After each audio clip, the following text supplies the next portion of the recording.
Será que o capitalismo que existe hoje é o mesmo que existia há 100 anos ou 200 anos atrás? Ou ele passou por diferentes processos evolutivos? Vamos entender as fases do capitalismo agora. Fala galera, Tio Tobi na área aqui com mais um vídeo para o canal. Esse é um vídeo especial para os meus alunos de 8º ano. Quero ver você aí gabaritando a prova. Valeu? Talvez o som desse vídeo não fique muito bom porque o vizinho aqui resolveu fazer obra e aí vai atrapalhar um bocado aqui. Mas eu preciso gravar esse vídeo, então vai assim mesmo. Galerinha, o capitalismo ele vai surgir na Europa, mais ou menos ali no período do feudalismo. Período esse aonde o poder era descentralizado nas mãos dos senhores feudais e o rei basicamente reinava, mas não governava, não mandava nada. E as pessoas viviam basicamente dentro desses feudos num sistema de servidão, ou seja, trocavam seu trabalho não por dinheiro ou por salário, como é nos dias de hoje, mas sim por proteção, moradia e alimentos. Um outro lugar onde algumas pessoas viviam eram nas vilas, aonde um grupo de artesãos passou a fazer o comércio, surgindo assim as primeiras vendas e feiras. Foi justamente dessas feiras que surge o capitalismo, com essa classe que nós vamos chamar de burguesia.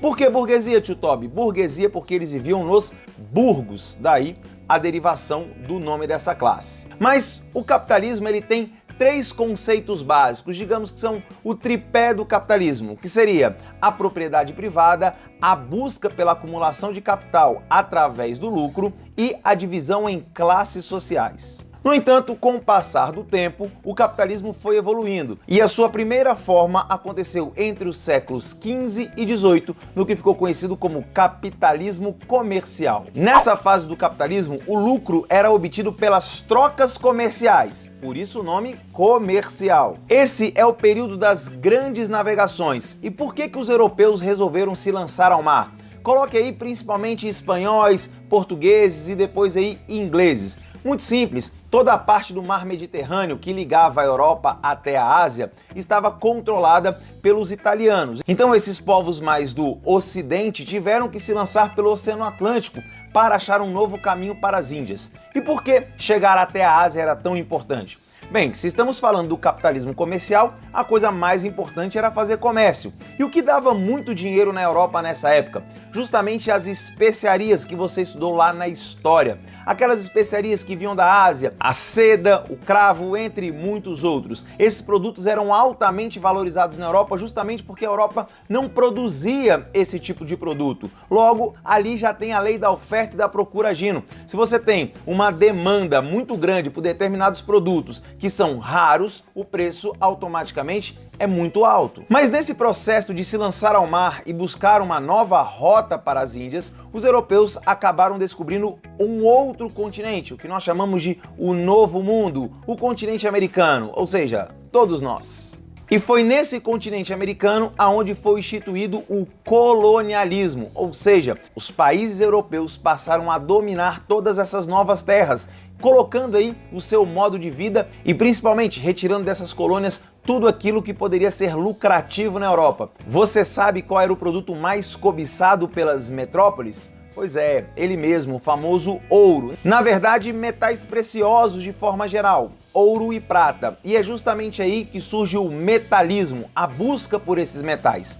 No entanto, em vários momentos onde os europeus descobriram novas terras, nem sempre eles encontravam esses metais preciosos no início. Por exemplo, no Brasil, o ouro só foi descoberto no século XVIII. Então, na ausência de ouro e prata, os europeus não saíam de mãos abanando. Eles também poderiam se utilizar dos produtos tropicais, uma vez que a Europa é um continente de clima predominantemente temperado e os produtos daqui, incluindo aí o tabaco e o açúcar, eram altamente valorizados. A doutrina econômica que se institui no período do capitalismo comercial é chamada de mercantilismo. A doutrina econômica que marca esse período do capitalismo é o mercantilismo. E o que vem a ser esse tal mercantilismo?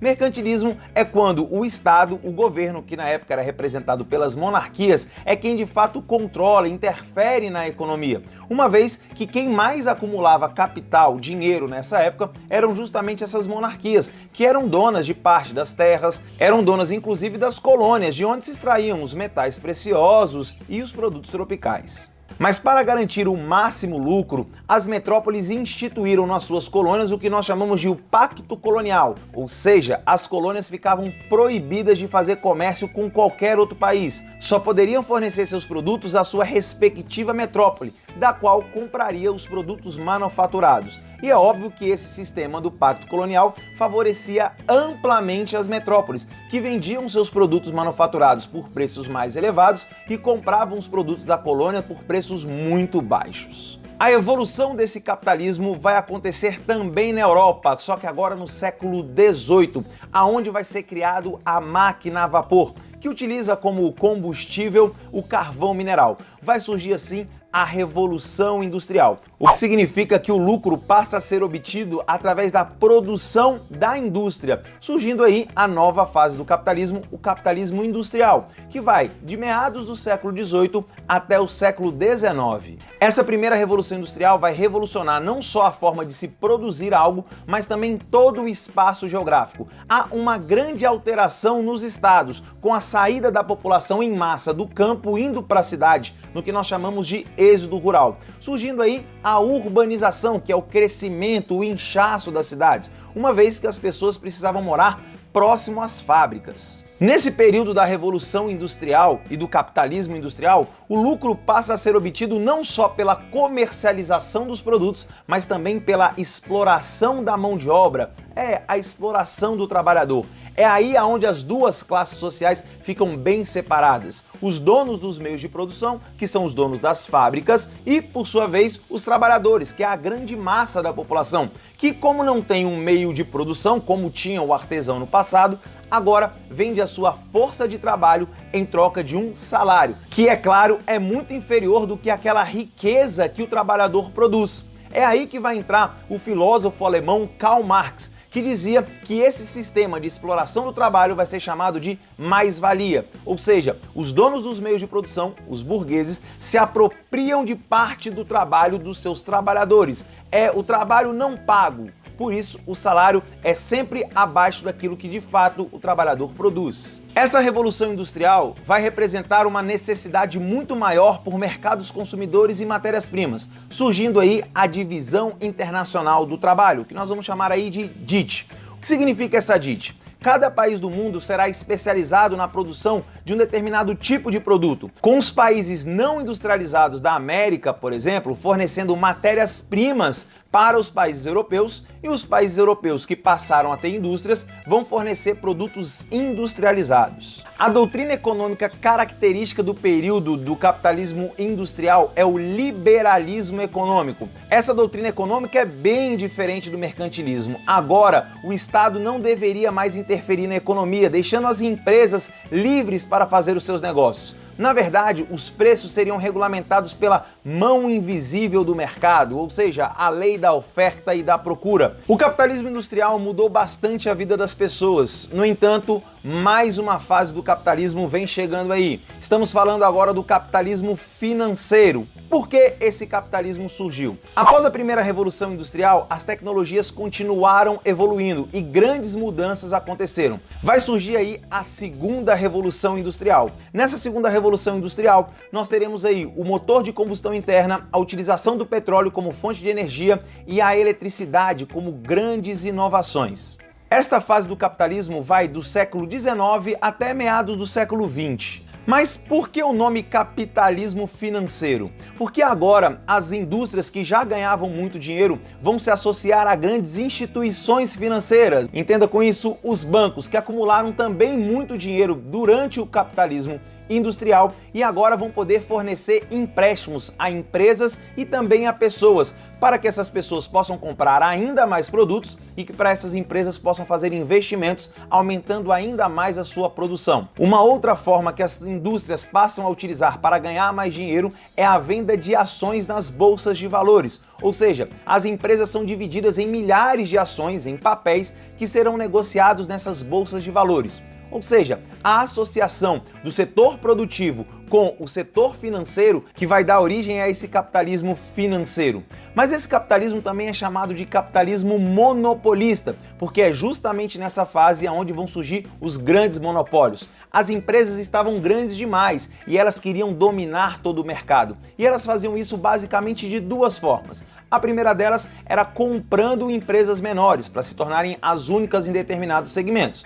A segunda forma era quando essa empresa não pudesse ser comprada, elas eram levadas à falência, com uma concorrência muitas vezes desleal das maiores, com o intuito de falir as menores empresas. Um grande exemplo que nós temos disso aí é o petróleo nos Estados Unidos, com a empresa Standard Oil de John D. Rockefeller. Se você ainda não entendeu muito bem como funciona o monopólio, dá uma olhadinha na cantina da sua escola. Basicamente, ela é a única empresa que vende comida dentro da sua escola. Portanto, se você não levar o lanche de casa, você fatalmente vai ter que consumir os produtos da cantina.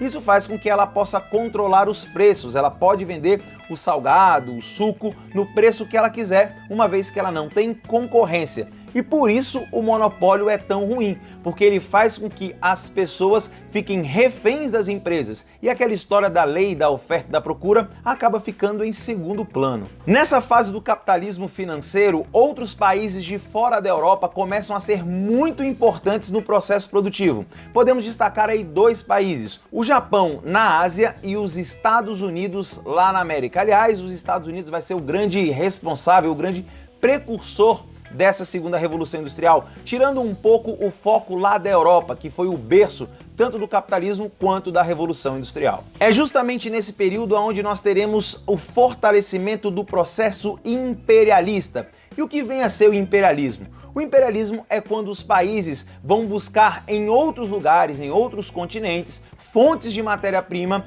e mercados consumidores. Mas muitas vezes, para que isso pudesse acontecer, os países, os mais ricos, tinham que entrar com o uso da força. Exércitos, marinhas eram enviadas a esses novos territórios para dominar toda a população e garantir que esses territórios atendessem às necessidades dos países mais ricos e industrializados. Mas o capitalismo não parou de evoluir. Atualmente, alguns autores dizem que o capitalismo financeiro já evoluiu para uma quarta fase do processo, o que nós vamos chamar de capitalismo informacional. Esse capitalismo terá origem ali depois da Segunda Guerra Mundial e é marcado pela terceira revolução industrial, também chamada de revolução técnico-científica. Mas agora é um novo tipo de empresa que ganha espaço. As multinacionais, principalmente aquelas ligadas à tecnologia da informação, TI, empresas como Google, Facebook, IBM, Microsoft, todas essas empresas vão ganhar grande destaque no cenário internacional. Mas como eu disse, ainda não há um consenso se de fato essa é a quarta fase do capitalismo ou apenas uma evolução dessa terceira fase do capitalismo financeiro. Então é isso, galera. Se você gostou desse vídeo, se você acha que esse vídeo te ajudou como revisão para sua prova, não deixe de dar aqui o seu like. Isso é muito importante e me incentiva bastante na continuação da produção desses vídeos. Se você não é inscrito, se inscreve aí no canal, ative o sininho para você receber as notificações e olha só, compartilhe esses vídeos com seu colega, não seja egoísta, manda para todo mundo assistir e poder mandar bem na prova, igual você vai mandar, eu tenho certeza. Galera, foi um prazer estar aqui com vocês, ó, o barulho já começou, então um grande beijo do tio Toby e até a próxima.